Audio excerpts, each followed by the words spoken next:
ॐ नमो भगवते वासुदेवाय। ॐ नमो भगवते वासुदेवाय। ॐ नमो भगवते वासुदेवाय।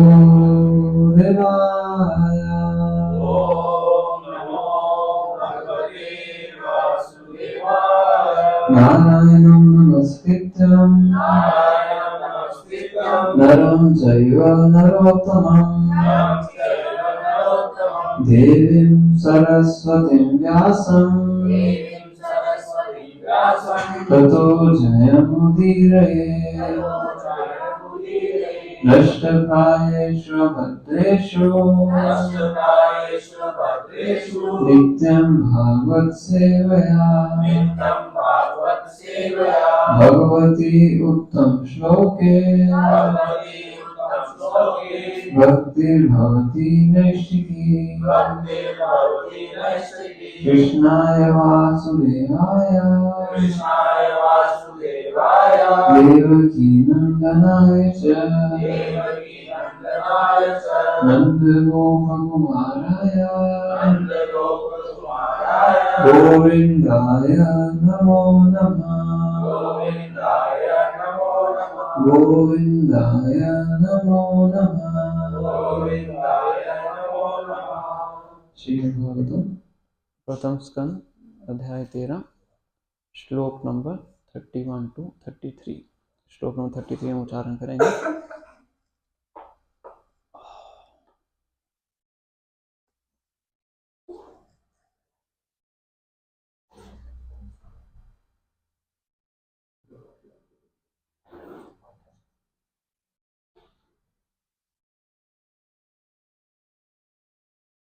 अम्बा च पुत्राता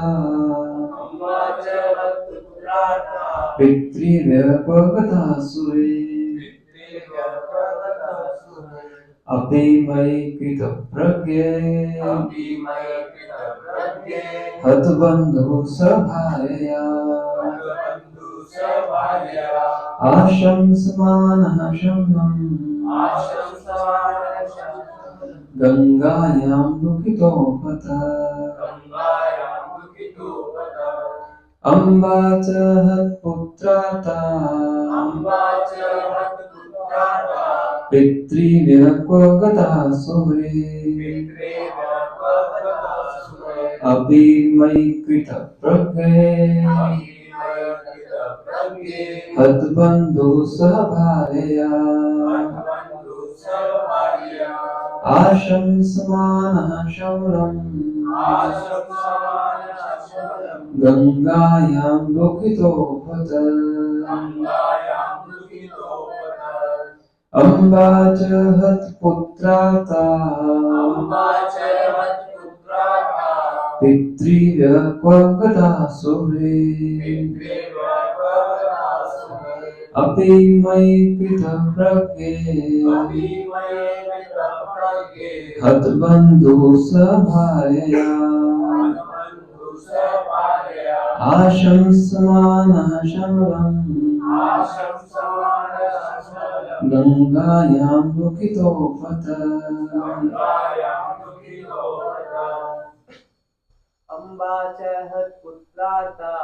अम्बा च हत्पुत्राता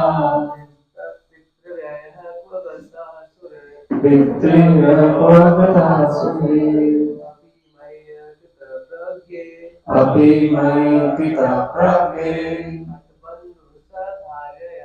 हतबन्धुः सभायया आशंसमानः शमलम्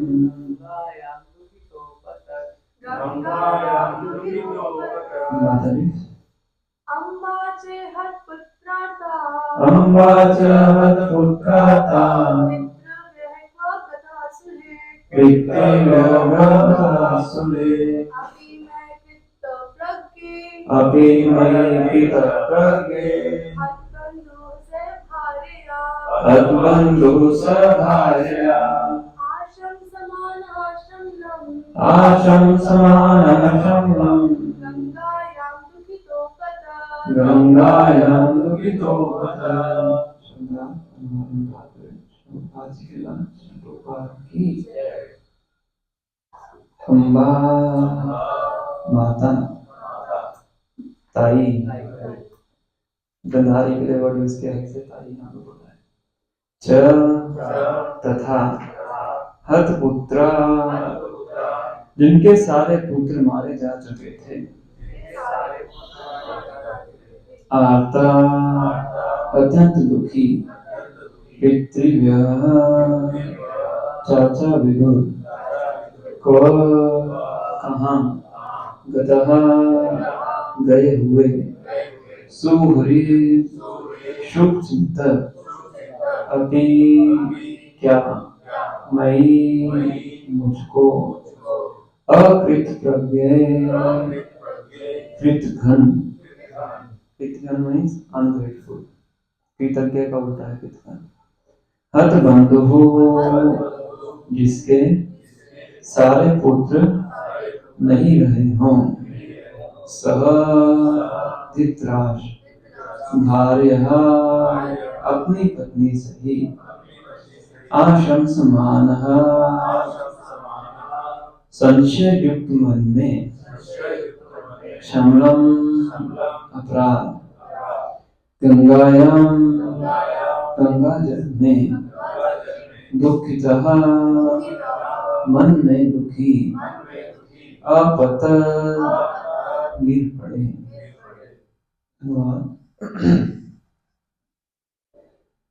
मेरे शुभ चिंतक चाचा विदुर तथा अपने सभी पुत्रों के निधन से अत्यंत शोकाकुल माता गंधारी कहाँ है।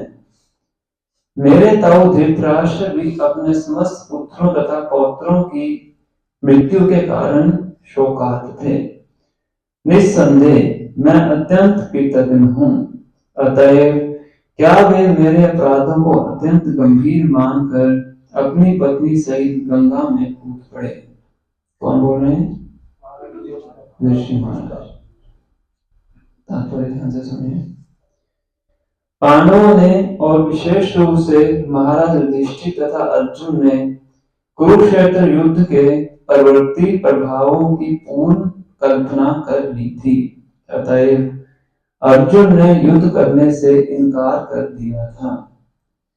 यह युद्ध भगवान की इच्छा से हुआ, लेकिन पारिवारिक शोक के प्रभाव उसी तरह सत्य उतरे जैसा उन्होंने पहले से सोच रखा था।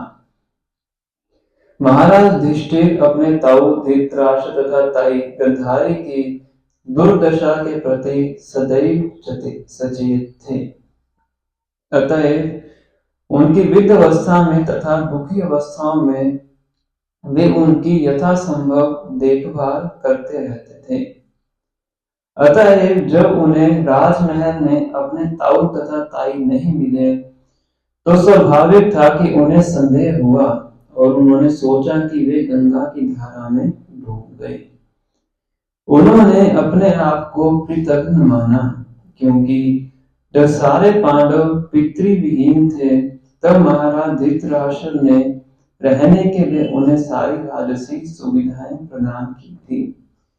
किंतु एक वे हैं कि बदले में उन्होंने धृतराष्ट्र के सारे पुत्रों को कुरुक्षेत्र के युद्ध में मार डाला।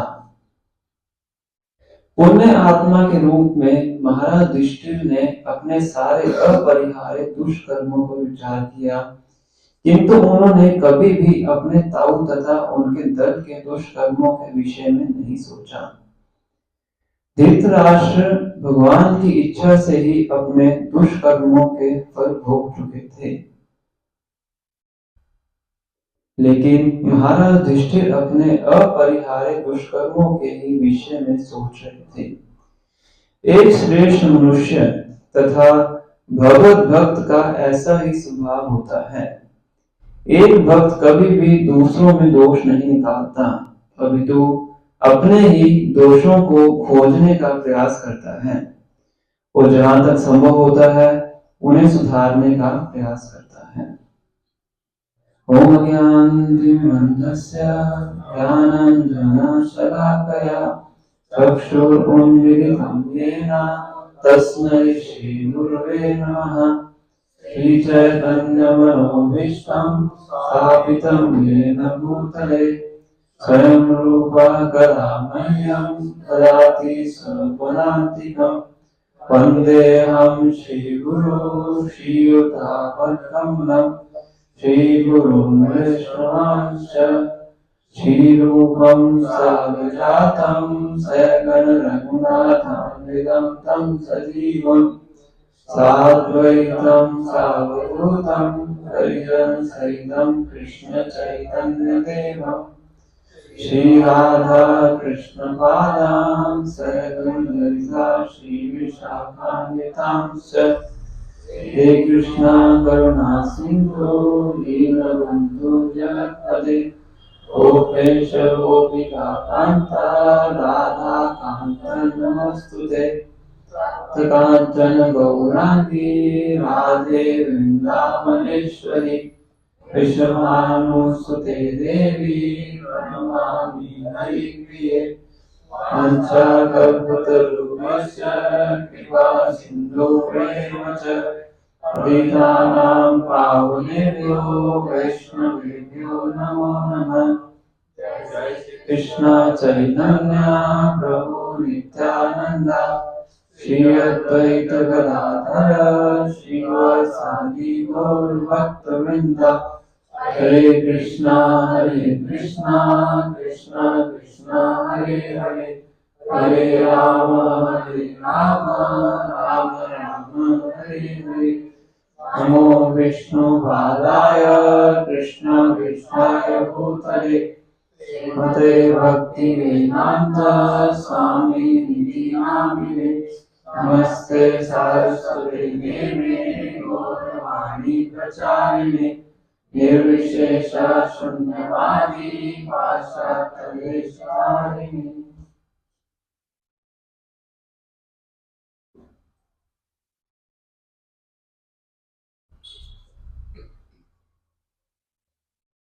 हरे कृष्ण। आप सबका स्वागत है।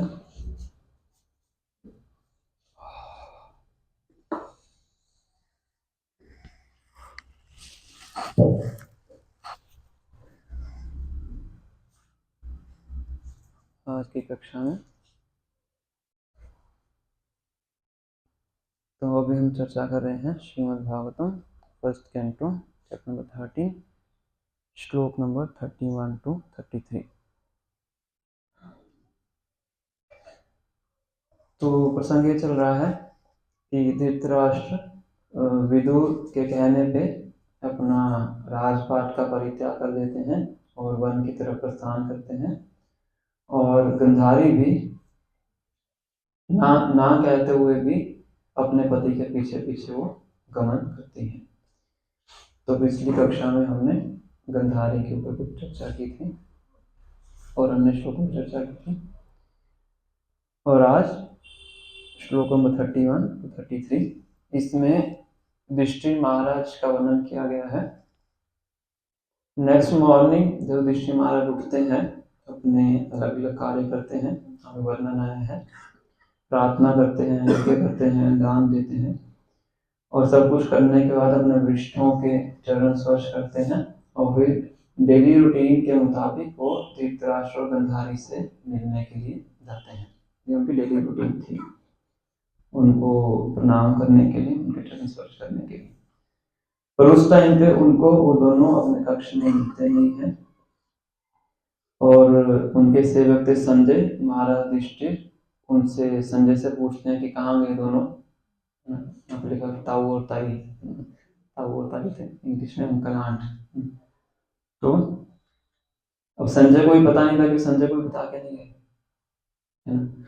जैसा कि मैं चर्चा किया था, जब किसी को वन के लिए प्रस्थान करना होता है तो किसी को सूचित करके नहीं जाना होता है, विधि ये है। तो संजय को भी बता के नहीं गए, उनको पता नहीं था। फिर 33rd श्लोक जो हमने अभी पढ़ा है, Where is my well-wisher uncle Vidur and mother Gandhari, who is very afflicted due to her son's demise? My uncle Dhritarashtra was also very mortified to the death of all his sons and grandsons. Undoubtedly, I am very ungrateful. Did he take my offenses very seriously and along with his wife drown himself in the Ganges? तो विदुर कहाँ है, गंधारी कहाँ है, धृतराष्ट्र कहाँ है? निश्चित रूप से मैं बहुत ही कृतज्ञ व्यक्ति हूँ। कौन कह रहे हैं? युधिष्ठिर महाराज कह रहे हैं, हालांकि वो थे नहीं। तो क्या मेरे जो ताऊ जी हैं, ताई जी हैं, तो इन्होंने मेरे अपराधों को ज्यादा गंभीरता से ले लिया है, हालांकि कोई अपराध किया नहीं था उन्होंने। तो क्या वो दोनों ने क्या किया है, गंगा में जाके छलांग लगा दी और आत्महत्या कर ली, ऐसा सोच रहे हैं। ऐसा उनके मन में विचार है कि अगर बिना बताए कहीं गए हैं तो दुखी तो पहले से ही थे दोनों।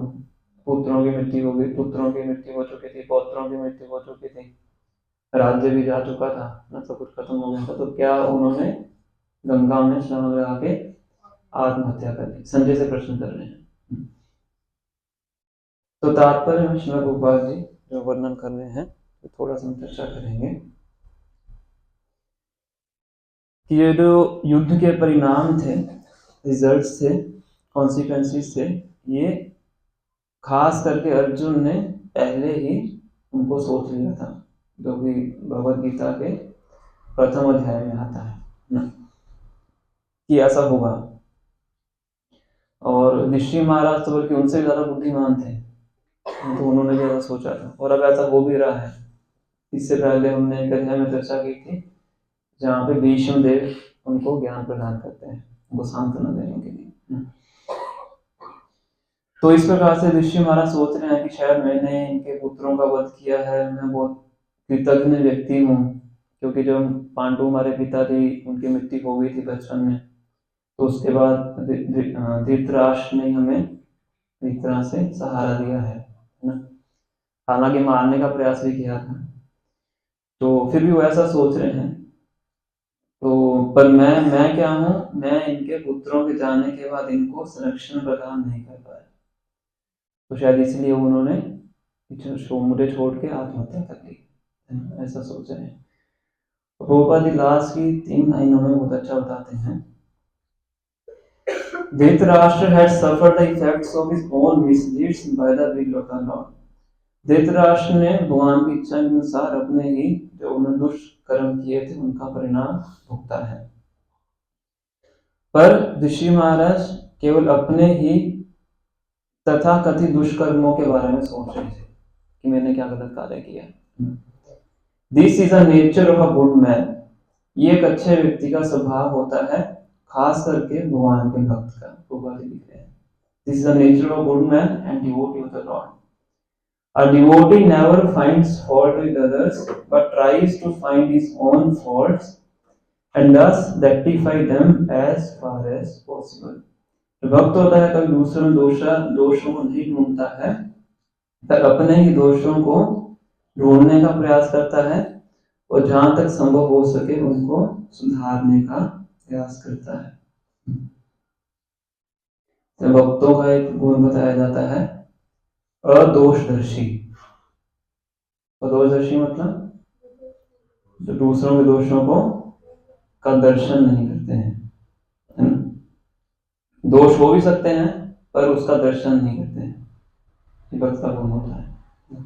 एग्जाम्पल दी जाती है, एक होती है मधुमक्खी और एक होती है साधारण मक्खी। साधारण मक्खी कहाँ बैठती है?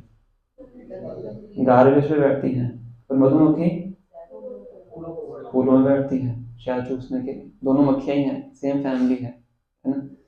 तो इस प्रकार से भक्त होता है वो कहाँ पे बैठता है?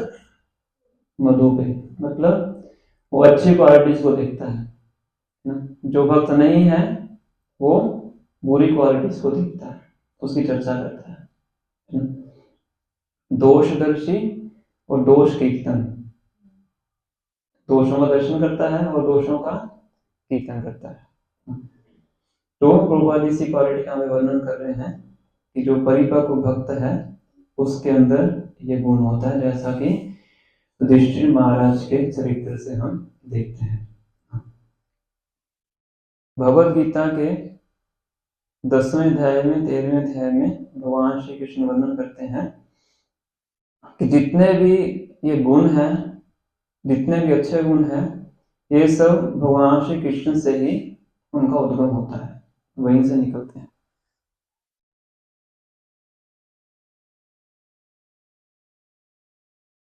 क्योंकि भगवान क्या है, जन्मादि अस्य यतः, सब कुछ भगवान श्री कृष्ण से ही उद्गम हुआ है। तो जितने भी क्वालिटीज हैं सब कहाँ से आई हैं, भगवान श्री कृष्ण से आई हैं। तो ये क्वालिटी भी भगवान श्री कृष्ण से ही है ना। इसका उदाहरण कौन है, इसका उदाहरण है पूतना। काफी बार चर्चा किया ना हमने, कौन सा श्लोक है वो, आगे ऐसे दो शब्द तो याद है, अहो बकीयम, बहुत सुंदर श्लोक है, इस पर याद करना चाहिए, पता है। अहो बकीयम स्तनकालकूटम जिघाम शयाय अपायन अपि असाध्वी लेभे गतिं धात उचितं ततोऽन्यं कं वा दयालुं शरणं व्रजेम। तो ये वाला श्लोक है जिसको सुन के सुखदेव गोस्वामी निराकारवादी से भक्त बन जाते हैं, केवल श्लोक सुनने से। कौन, सुखदेव गोस्वामी, जिनके लिखी हुई भागवत हम पढ़ रहे हैं, उच्चारण की हुई भागवत हम पढ़ते हैं। तो इसमें भगवान के गुण का वर्णन किया गया है। भगवान के असंख्य गुण है, सभी गुणों के उद्गम वही है, तो उसमें से एक क्वालिटी का यहाँ पे वर्णन किया गया। अहो बकीयम स्तनकालकूटम, अहो मतलब कितनी हैरानी की बात है, बकी मतलब बकासुर की बहन, बका की बहन बकी मतलब पूतना। अहो बकीयम स्तनकालकूटम, तो जो पूतना थी अपने स्तन पे क्या लगा के आई थी, कालकूट विष लगा के आई थी, क्या करने के लिए, भगवान को मारने के लिए। अहो बकीयम स्तनकालकूटम जिघांशयाय अपायत अपि असाध्वी, जिघांशया मतलब मारने के लिए, असाध्वी मतलब कोई साधु काम नहीं कर रही थी, उल्टा काम कर रही थी, गलत काम कर रही थी, इसलिए असाध्वी। लेभे गतिम धात्री उचितम ततम अन्यम, पर भगवान ने क्या किया, उनको मारा तो सही, क्योंकि गलत काम कर रहे थे, गलत काम करने से रोकना है, तो मारने के बाद क्या किया, उनको अपने धाम के अंदर धात्री की सेवा में लगा दिया। धात्री मतलब जो बच्चों का पोषण करती हैं, पहले टाइम में धात्री हुआ करती थी, छोटे बच्चों का पालन पोषण करने की, जैसे भी इस टाइम में नर्सेज वगैरह होती हैं, आया बोलते। तो भगवान ने सोचा कि ठीक है, इसके मारने की तो इच्छा है, तो साथ में इसकी और क्या इच्छा थी, दूध पिलाने की इच्छा थी। तो भगवान ने पॉइजन वाले एस्पेक्ट को साइड पर रख दिया, किसको स्वीकार किया, दूध पिलाने वाले को। तो गुड क्वालिटी को भगवान ने एक्सेप्ट किया, बैड क्वालिटी को साइड पर रख दिया। क्योंकि पूतना का पास्ट भी था, पास्ट में जब वामदेव आए थे तो ये बलि महाराज की बहन थी, तो उस टाइम पे इनकी इच्छा होती है कितना अच्छा बच्चा है, तो मेरी इच्छा है कि इसको दूध पिलाऊं, तो वो इच्छा जाके पूरी हुई है। तो भगवान क्या करते हैं, उसको अपने धाम के अंदर धात्री की पदवी दे देते हैं। ठीक है, तुम्हारी दूध पिलाने की इच्छा है तो तुम दूध पिलाओ। कहाँ पे, गोलोक वृंदावन में। उस क्वालिटी को भगवान ने स्वीकार किया। लेभे गति, गति मतलब डेस्टिनेशन, धात्री, धात्री मतलब आया, उचितम तत्वन्यम कमवा दयालुम शरणम व्रजेम, तो इससे दयालु व्यक्ति मुझे कहाँ प्राप्त होगा, जिनकी मैं शरण ग्रहण करूं, ये श्लोक है। तो ये क्वालिटी को सुन के सुखदेव गोस्वामी भगवान के भक्त बन जाते हैं। कि ऐसा व्यक्ति कौन है, ऐसा देखने को मिलता नहीं है, बहुत मुश्किल है ऐसा व्यक्ति मिल पाना, पर भगवान के अंदर गुण है। इसी प्रकार से हम भगवान राम में भी इस क्वालिटी को देखते हैं कि जो कई माता उनको वनवास में जाने के लिए, दशरथ महाराज के माध्यम से वनवास में जाने के लिए बोलती हैं, तो भगवान राम के मन में कई माता के प्रति कोई भी दुर्भावना नहीं होती। उनको बहुत लोग बोलते हैं, लक्ष्मण जी भी बोलते हैं, कहते हैं कि आप मुझे आदेश दीजिए, मैं दशरथ महाराज को ही खत्म कर दूंगा, पूरा राज्य ही खत्म कर दूंगा, ना आपको वनवास में जाने की आवश्यकता नहीं। संकर्षण है, बलराम जी हैं, लक्ष्मण। अयोध्यावासी बोलते हैं, अयोध्यावासी कहते हैं कि आप वनवास में जाएंगे, हम सब आपके पीछे पीछे चलेंगे, जंगल में जाके हम अयोध्या बना देंगे और ये अयोध्या जंगल बन जाएगी। फिर भगवान उनको भी रोकते हैं। फिर कौशल्या माता, फिर भारद्वाज ऋषि जो वन में जाते हैं, तो सभी ऋषि इस तरह से, पर भगवान राम के मन में कभी भी कोई कि कई माता के प्रति इस तरह से द्वेष की भावना नहीं आती। इवन भरत भी जब आते हैं अपने ननिहाल में गए होते हैं, तो उनको जो पता लगता है तो वो भी बहुत डांटते हैं कि कई माता वो राज्य का परित्याग करते हैं, मुझे राज्य नहीं, राम के बिना मुझे राज्य नहीं चाहिए। फिर भगवान राम से मिलने जाते हैं, फिर भगवान राम उनको सांत्वना देके अपने पादुका देके वापस भेजते हैं। तो क्योंकि भगवान राम इस चीज को देख रहे थे कि वो हमारी क्या है, माता है। और जब वनवास से वापिस आते हैं, सबसे पहले के कई से मिलने जाते हैं, क्योंकि भगवान क्या है, सभी गुणों के स्रोत है ना।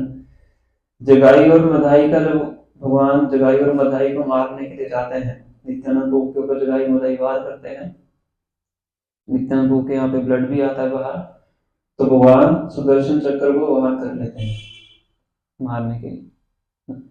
पर नित्यानंद प्रभु क्या कहते हैं कि इस जगाई ने मधाई को मारने से रोका था,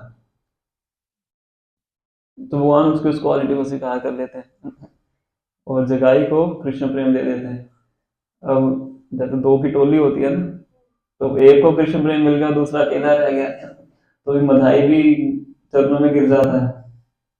करेंगे तो दोनों करेंगे, गलत काम करेंगे तो दोनों करेंगे, सही काम करेंगे दोनों करेंगे, तो फिर जगाई और मधाई दोनों को कृष्ण प्रेम प्राप्त होता है। क्योंकि भगवान का स्वभाव है कि भगवान हमेशा गुड क्वालिटी को ही स्वीकार करते हैं।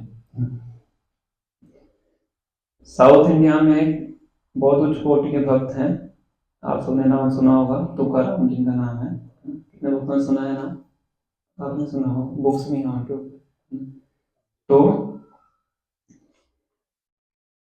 एक बार वो गंगा स्नान करके, रोज गंगा स्नान करते थे, गंगा स्नान करके आ रहे थे, तो रास्ते में एक यवन व्यक्ति बैठा हुआ था। यवन व्यक्ति मतलब शास्त्रों का पालन नहीं करते हैं, तो जैसे वो जाते थे उनके ऊपर थूक देते थे वो व्यक्ति। तो तुकाराम कुछ नहीं बोलते थे, अपना वापिस जाके फिर स्नान कर लिया उन्होंने, स्नान करके फिर आए, फिर थूक दिया उन्होंने, फिर जाके स्नान कर लिया। ऐसा 20-25 बार हो जाता है। तो बाद में जाने लगता है व्यक्ति चरणों में गिर जाता है कि कैसे बने हो आप, कौन सी मिट्टी के बने हो कि मैं इतना थूक रहा हूँ, मेरा थूक खत्म हो गया है पर आपकी तरफ से कोई भी प्रतिक्रिया नहीं हुई है। तो कहते तुमने तो मेरे लिए बहुत अच्छा किया है, तुम्हारे कारण मुझे 25 बार स्नान करने का मौका मिला है, वरना मैं तो एक बार स्नान करता। समझ? तो ये जो क्वालिटी है, जो जितना भगवान के संपर्क में आता रहता है, जितना नजदीक जाता है, तो भगवान के जो गुण हैं उसके अंदर विकसित होते हैं। तुकाराम जी जैसे हम तो उच्च कोटि के भक्त समझाते हैं। तो ऐसे शास्त्र में बहुत से ऐसे वर्णन आते हैं। एक बार श्री चैतन्य महाप्रभु साउथ इंडिया के ट्रिप में जाते हैं, तो श्री रंगम के मंदिर में पहुंचते हैं दर्शन करने के लिए, रंगनाथ जी के। तो वहां पे जाते हैं तो देखते हैं कि एक ब्राह्मण होते हैं जो कि भगवत गीता पढ़ने का प्रयास कर रहे थे। उनको संस्कृत नहीं आती थी, बस भगवत गीता खोल के बैठे हुए थे और उनकी आंखों से आंसू बह रहे थे और बाकी कुछ ब्राह्मण उनके ऊपर हंस रहे थे। तो भगवान को बड़ा अजीब सा दृश्य लगता है, तो जाते हैं, हम ब्राह्मण से पूछते हैं कि ये सब क्यों हंस रहे हैं आपके ऊपर?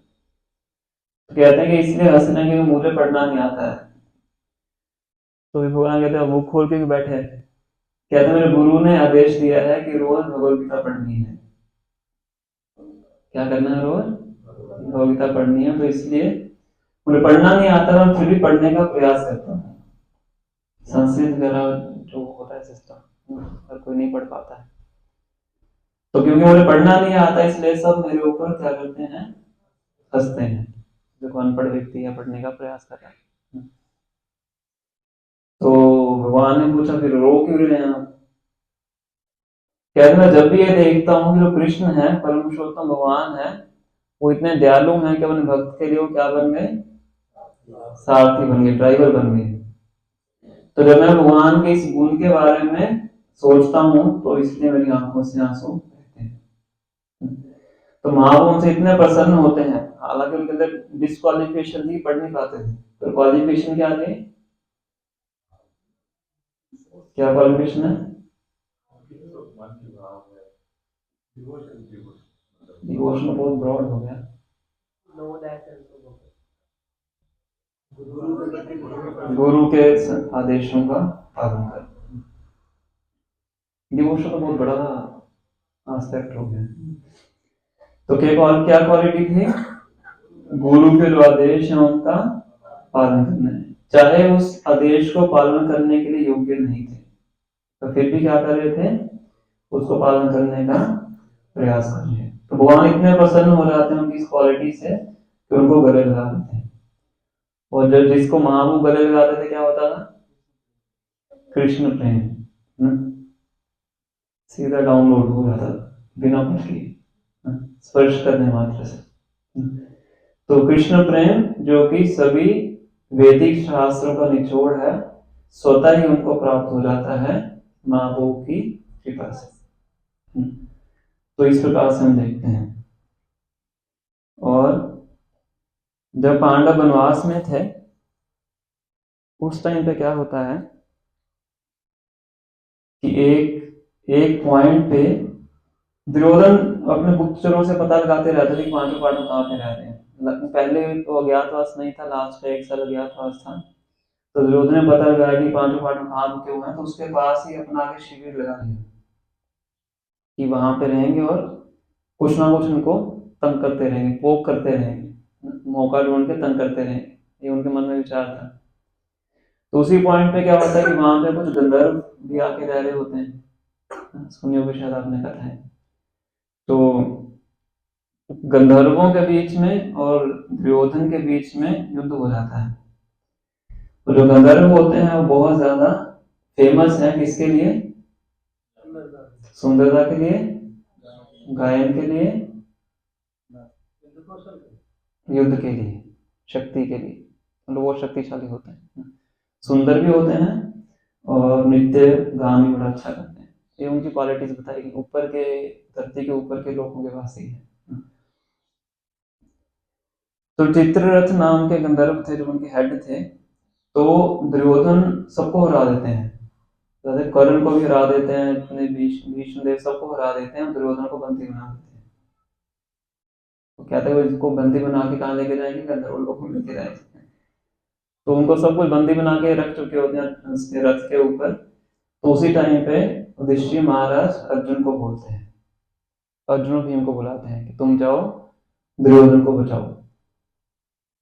तो कौन कौन मना करेगा, भीम।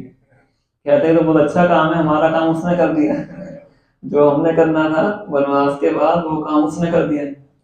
तो ऋषि महाराज कहते हैं वो हम बाद में कर लेंगे, अभी वो क्या है, हमारा भाई है, जो भी लड़ाई है हमारी अंदर की लड़ाई है, बाहर के लिए वो अभी भी क्या है 105 है, अंदर के लिए 5 और 100 है, तो बाहर के लिए क्या है 105।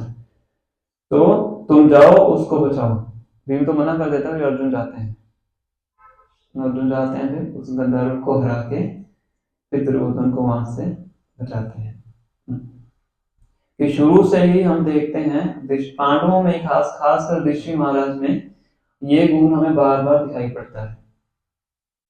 हमेशा वो क्या करते हैं, अच्छी क्वालिटी को भी देखने का प्रयास करते हैं। अर्जुन को देख लीजिए आप, इतना कुछ सब कुछ सेटलमेंट होने के बाद, पूरा युद्ध की तैयारी करने के बाद, जब युद्ध लड़ने की बारी आती है तो क्या बोलते हैं, अहो बत महत् पापम कर्तुम व्यवसिता वयम यद्राज्य सुखलोभेन हन्तु स्वजनम उद्यतम्।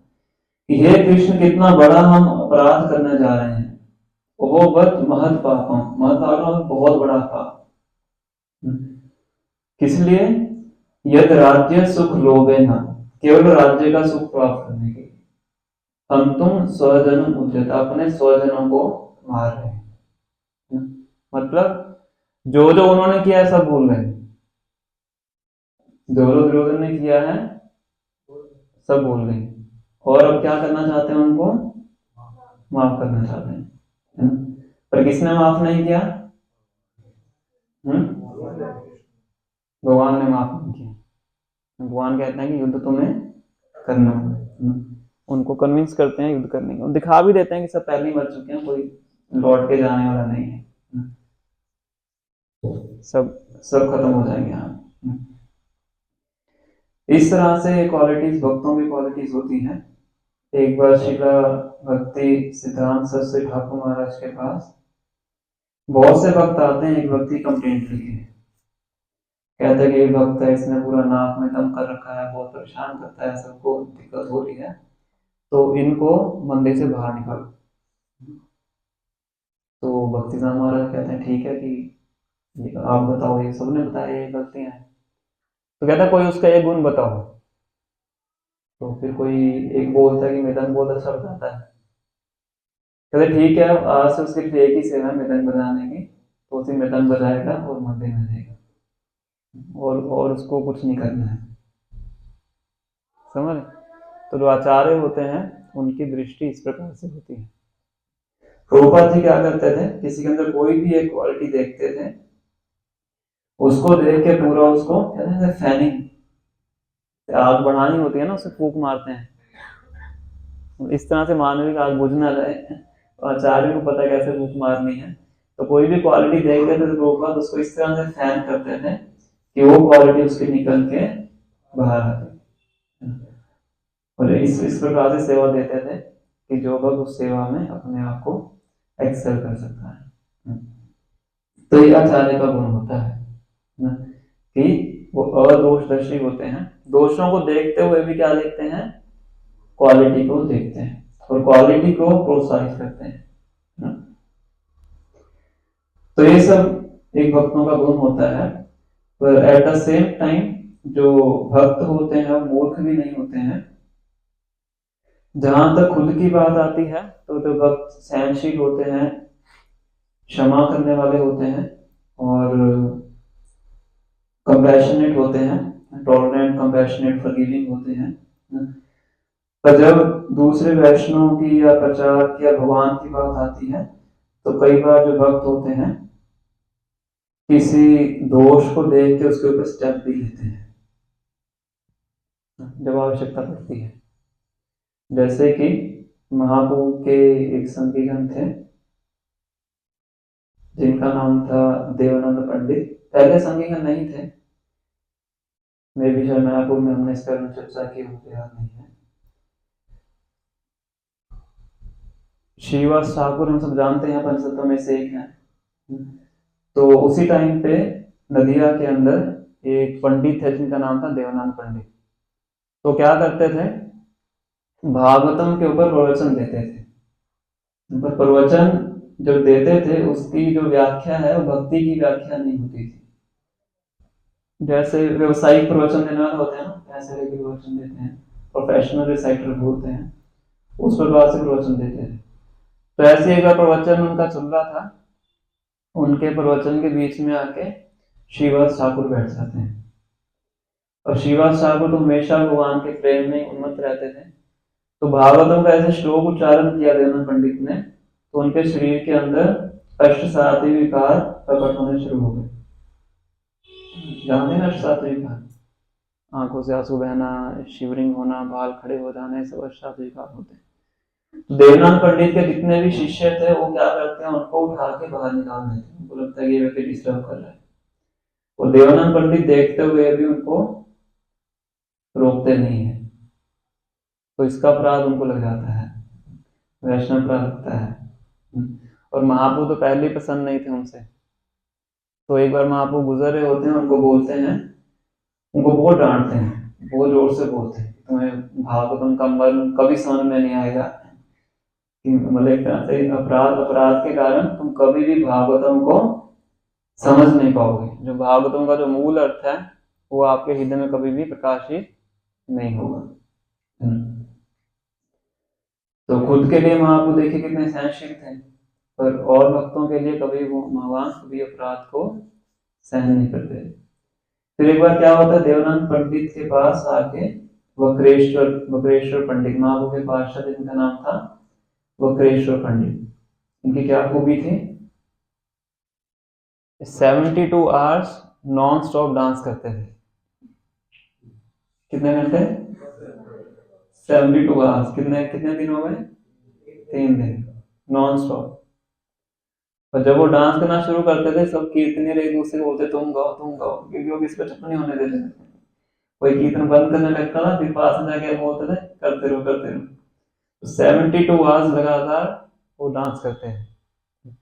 तो इतना उनको कीर्तन के अंदर उनको इतनी ज्यादा रुचि थी। तो एक बार वैसे ही वो कीर्तन में नृत्य कर रहे थे, तो देवानंद पंडित क्या करते हैं,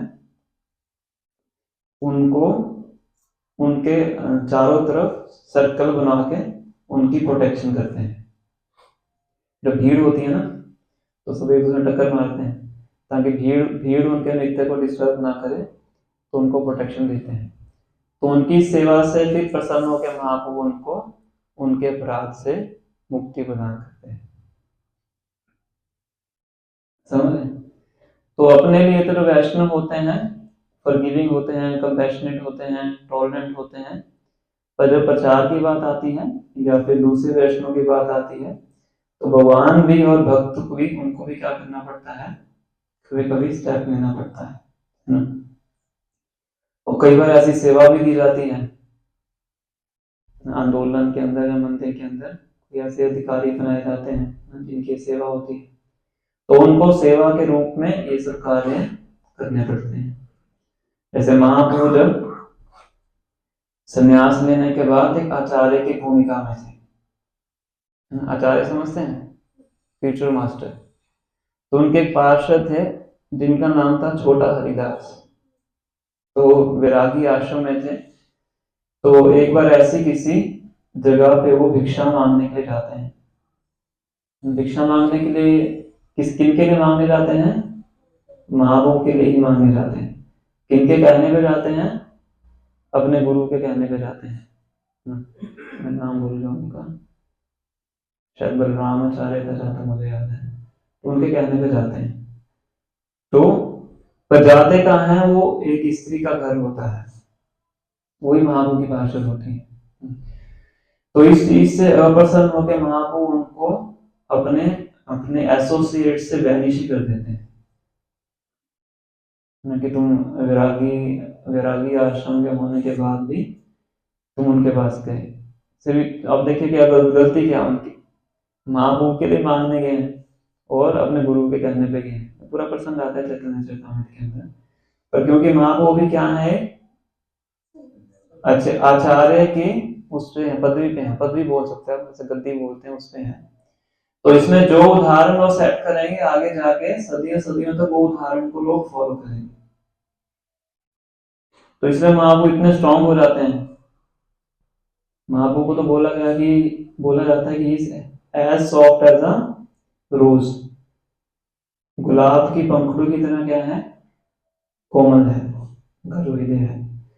पर इस केस में भगवान बहुत कठोर हो जाते हैं ना। उनके पार्षद आके उनको बोलते हैं कि अब तो बहुत टाइम, 1 साल निकल जाता है, बहुत टाइम हो गया, अब तो उनको आप एक्सेप्ट कर लीजिए।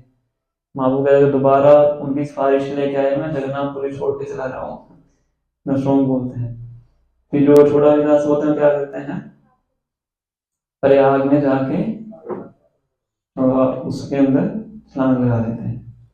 और महाप्रभु को पता लगता है, महाप्रभु कहता है बहुत अच्छा हो। और इतना ज्यादा आप सोचिए कि इतना ज्यादा कठोर हो जाता है। पर और तो महाप्रभु तो सर्वज्ञ है, हमको पता है। वो तो फिर गंधर्व लोक में जाके छोटा हरिदास महाप्रभु की स्तुतियां करते थे। महाप्रभु के पार्षद है, नित्य पार्षद है, पर एक संदेश देने के लिए महाप्रभु इस प्रकार से करते हैं। तो पॉइंट ये है कि भक्तों के अंदर ये सब गुण होते हैं जो हमने चर्चा की है, कि वो अदोषदर्शी होते हैं और हमेशा गुणों को देखते हैं, पर जब आवश्यकता पड़ती है सेवा के माध्यम से वो दोषों को भी देखते हैं, उनको रेक्टिफाई करने के लिए और एक समुदाय को सुचारू रूप से आगे बढ़ाने के लिए। एक और प्रसंग आता है महाप्रभु का काला कृष्णदास का, वो हम काफी बार चर्चा कर चुके हैं। तो इस श्लोक में ये एक दो पॉइंट्स थे जो मैंने सोचा इसके ऊपर चर्चा कर सकते हैं कि प्रभुपाद लास्ट की 2 लाइनों में ही इसका पूरा वर्णन करते हैं। That is the nature of a good man and devotee of the Lord. A devotee never finds fault with others, but tries to find his own fault and thus rectify them as far as possible. दूसरों में दोष नहीं ढूंढता है, अपने में ढूंढने का प्रयास करता है और उनको जितना संभव हो सके सुधारने का प्रयास करता है। जैसे ऋषि महाराज यहाँ पे अपना फॉल्ट ना होते हुए भी अपना फॉल्ट उसको देख रहे हैं। तो ये मेरे कुछ पॉइंट्स हैं। यहाँ कोई प्रश्न है, कोई जिज्ञासा है तो पूछ सकते हैं।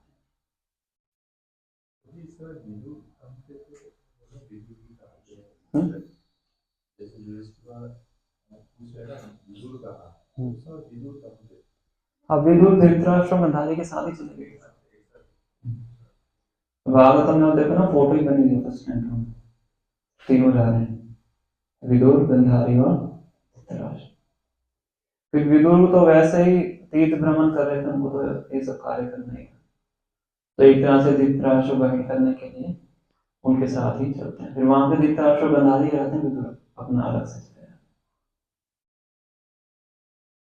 हैं। कुछ समय के बाद धृतराष्ट्र अपना योग करते करते अपने शरीर को आग से वो कर देते, खत्म कर देते हैं और गांधारी उसमें सती हो जाती है। आगे आगे जाके इसका वर्णन आता है, आप इसी चैप्टर में आएंगे।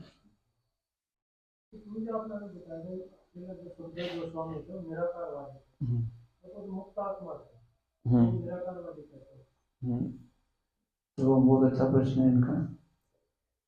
सुखदेव गोस्वामी जब माता के गर्भ में थे तब से ही मुक्त आत्मा है, पर उनका जो आकर्षण था वो भगवान के निराकार स्वरूप के प्रति था। उसको ब्रह्मवादी बोलते हैं, निराकारवादी बोल सकते हैं। मायावादी अलग होते हैं, ब्रह्मवादी अलग होते हैं। मायावादी वो होते हैं जो भगवान के प्रति अपराध करते हैं। ब्रह्मवादी होते हैं जो कि भगवान के साकार रूप की अवहेलना नहीं करते हैं और उनका जो आकर्षण होता है वो भगवान के निराकार स्वरूप के प्रति होता है। तो इसीलिए वो शुरू से ही मुक्त थे, मतलब भौतिक जगत से तो मुक्त थे। ब्रह्म ज्योति में आप बोल लीजिए कि ब्रह्म ज्योति में लीन होने के योग्य थे, पर भगवान के धाम में जाने के योग्य नहीं थे। भगवान के धाम में कौन जा सकता है? भक्त जा सकता है। जो निराकारवादी होते हैं वो कहाँ जाते हैं? ब्रह्म ज्योति में जाते हैं। जो योगी होते हैं वो कहाँ जाते हैं? या तो ब्रह्म ज्योति में या वैकुंठ में जाते हैं, जो ध्यान योगी होते हैं। तो इस प्रकार से माता के गर्भ में ही क्या थे? वो मुक्त थे, इसलिए माता के गर्भ से बाहर ही नहीं आ रहे थे। 16 साल तक गर्भ में ही थे। कितने साल? 16 साल तक। कहते बाहर ही नहीं आऊंगा, बाहर आऊंगा तो माया पकड़ लेगी।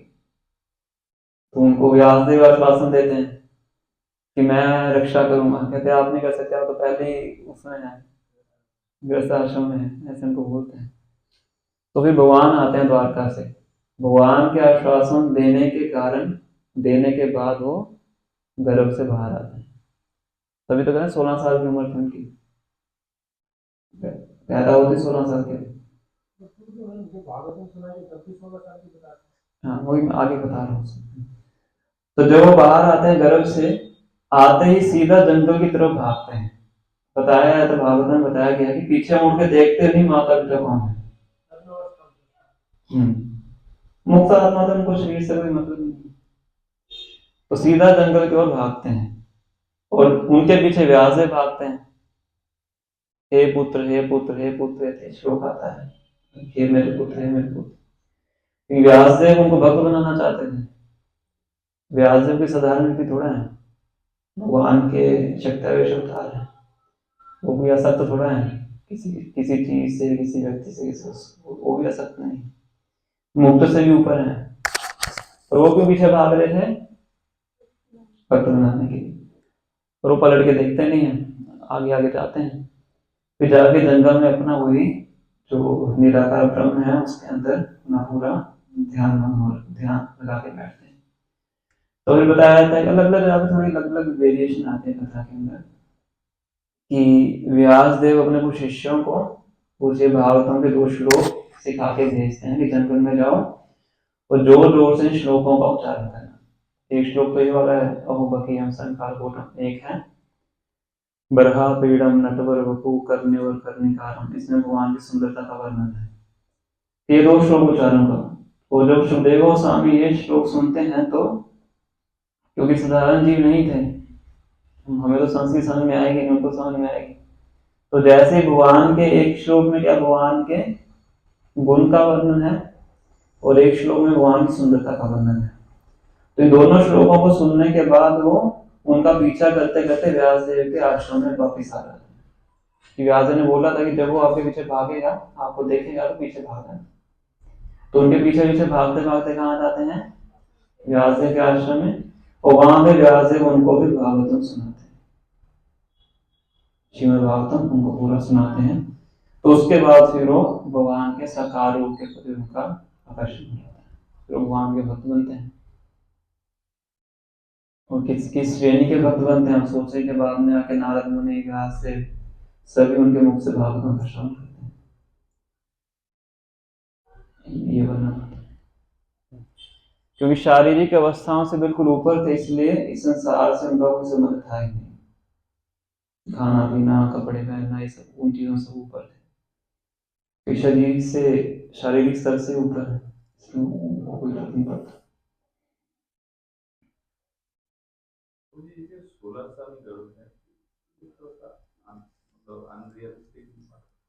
आज के टाइम पे अनरियलिस्टिक लगता है, पहले के टाइम पे ऐसा होता। जैसे भागवत में बहुत वर्णन आता है कि जब महाराज युधिष्ठिर ने राजसूय यज्ञ किया था तो इंद्र चंद्र सब देवी देवता आते थे वहां पे पार्टिसिपेट करने के। कलयुग के शुरू होने के बाद ये जो देवताओं का जो आगमन है इस धरती के ऊपर वो बंद हो जाता है। देवता नहीं आना चाहते भाव बढ़ने के कारण, सतोगुनी है। तो ऐसी बहुत सी चीजें हैं जो पहले होती थी। साइज बड़े होते थे द्वापर इसके अंदर। भगवान के चरण चिन्ह देखे ना हमने, तो आज 5 साल के बच्चे के चरण चिन्ह देख लीजिए, भगवान के चरण चिन्ह देख लीजिए।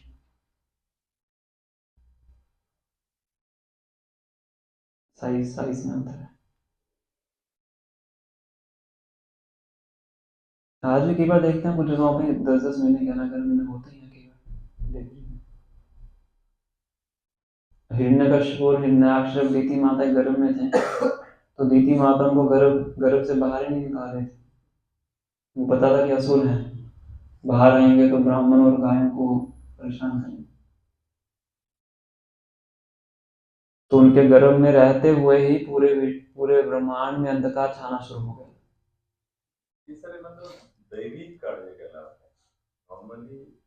हम दैवीय साधारण व्यक्ति नहीं कर सकता।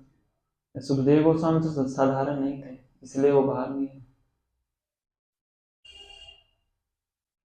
ना। और दीति माता के गर्भ में इंद्र घुस जाते हैं, उनके पुत्र को काट देते हैं 7 टुकड़ों में, फिर 7 को फिर 7 में काटते हैं, 49 पुत्र बन जाते हैं गर्भ के अंदर। मरुत 49 मरुत जो है वो बनते हैं। जब गंधारी को पता लगता है कि कुंती महारानी ने पुत्र को जन्म दे दिया है ऋषि महाराज को, तो अपने अंधुओं को वो मारने का प्रयास करते हैं कि अब तो ये युवराज नहीं बन सकता है। तो जब उनका गर्भपात होता है तो द्रोणाचार्य आके द्रोणाचार्य होते हैं, उनके फिर 100 टुकड़े करके करते हैं तो 100 पुत्र बन जाते हैं। तो पहले ऐसी चीजें, ऐसी साइंस भी होती थी ऐसी।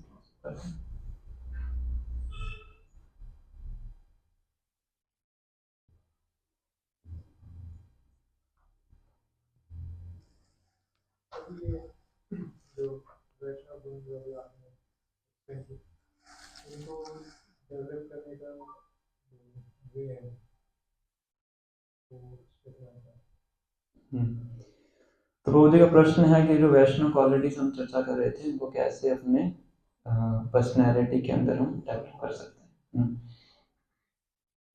तो इसके दो पहलू बताए जाते हैं। पहला पहलू तो है कि जब हम भगवान की भक्ति करते हैं तो सारे गुण अपने आप ही हमारे अंदर विकसित होते हैं। यस्यास्य भक्ति भगवती किंचना सर्वै गुणैः तत्र समासते सुरा, कि जो भगवान का भक्त बनता है उसके अंदर सारी क्वालिटीज अपने आप ही, दैवी गुण अपने आप विकसित होते हैं। तो जब हरि नाम का जप करते हैं, शास्त्र अध्ययन करते हैं, साधु संग करते हैं, श्रवण करते हैं, तो ये क्वालिटीज धीरे धीरे हमारे अंदर विकसित होती हैं। साथ ही साथ एक जो भक्त होता है इन क्वालिटीज को प्राप्त करने के लिए अलग से प्रयास भी करता है। तो दोनों के साथ में चलती है, प्रयास भी साथ में चलता है, भक्ति भी साथ में चलती है। तो उनके प्रयासों को देख के भगवान कृपा करते हैं, तो ये गुण उसके चरित्र में फिर विकसित होते हैं। तो हमें भक्ति भी करनी है और साथ ही साथ में प्रयास भी करना है, दोनों चीजें साथ साथ उससे फिर विकसित होते हैं। और एक तरीका है कि जिन भक्तों के अंदर ऐसे गुण हैं तो उनके संग में अगर हम रहते हैं तो हमारे अंदर भी वो क्वालिटी डेवलप होती है। दोनों तरीके से काम करता है। बुरे गुणों का संग करेंगे तो बुरे गुण आपके अंदर आएंगे, अच्छे गुणों का संग करेंगे तो अच्छे गुण आएंगे। तब आपको डिसाइड करना है कि इनका संग करना है, चॉइस आपके पास है। इसलिए कहते हैं कि वो व्यक्ति सफल होता है जो हमेशा अपने से उच्च स्तर के लोगों का संग करता है, इवन मटीरियली। भौतिकवादी दृष्टि से भी देखें, अगर किसी व्यक्ति को मान लो बिजनेस में एक्सेल करना है तो उसको अपने से ऊपर वाले बिजनेसमैन के साथ उसको एसोसिएट करना चाहिए। तो नॉर्मली हम उल्टा करते हैं, क्योंकि जब हम अपने से ऊपर वाले को देखते हैं तो क्या होता है, हमें ईर्ष्या होती है। तो हम अपने से नीचे वालों का संग करना चाहते हैं क्योंकि उनमें हम बॉस बन जाते हैं। तो धीरे धीरे क्या होता है, हम भी नीचे जाके उनके स्तर पे आते हैं। तो ये बताया जाता है कि हमेशा अपने से जो उत्कृष्ट हैं उन भक्तों का संग करने का प्रयास करना चाहिए। तो धीरे धीरे हमारा भी लेवल क्या होता है, बढ़ता है, अदरवाइज नीचे जाएगा।